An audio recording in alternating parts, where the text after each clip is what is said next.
श्री स्वामी समर्थ मैत्रिणींनो, आज बनवलेले आहे बिट्ट्या. कारण की मुलांचं चालू होतं बिट्ट्या कर म्हणून मी आज बिट्ट्या बनवल्या जेवणामध्ये. आणि बिट्ट्यासोबत वरण भात छान वांग्याची भाजी बनवली. तर असं मी सगळ्यांना जेवण वगैरे दिले आणि नंतर स्वतःसाठी पण ताट वाढून घेतलं. तर या मंडळी तुम्ही पण जेवण करायला. नंतर हे बघू शकता तुम्ही, एक माझ्याकडे म्हशीचं दूध, कच्चं दूध आलेलं होतं. त्याचे मी खिरूज बनवून घेतले साखर टाकून आणि तव्यावरच ठेवलं होतं ते ताट.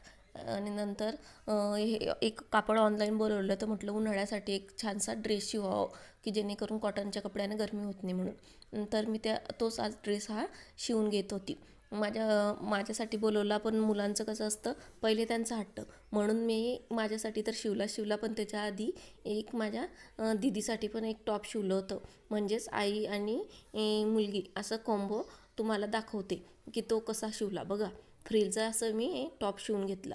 आणि कसे झाले दोघं पण टॉप मला नक्की सांगसान. माझा फ्रॉक पण कसा दिसतोय हे पण मला कमेंटमध्ये नक्की सांगसान. तसेच आता थोडा वेळ बसले आणि नंतर म्हटलं चला ज्या साड्या आलेल्या त्या पिको फॉलला त्यांची आपण पूर्वतयारी करून ठेवू. म्हणजेच त्याचे फॉल वगैरे काढून घेऊ मॅचिंग आणि ते भिजत टाकून ठेवू.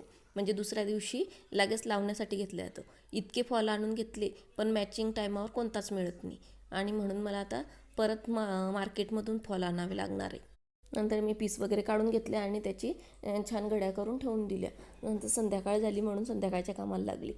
तर झाडझूड करण्यासाठी मी काम सुरुवात केली आणि झाडझूड झाल्याच्यानंतर लगेच चहा पाणी वगैरे करून घेतला.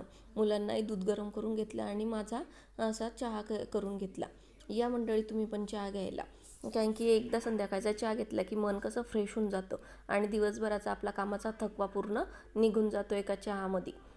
तर असा गेला माझा आजचा दिवस. आवडला असेल तर लाईक करा आणि चॅनलला सबस्क्राईब करा.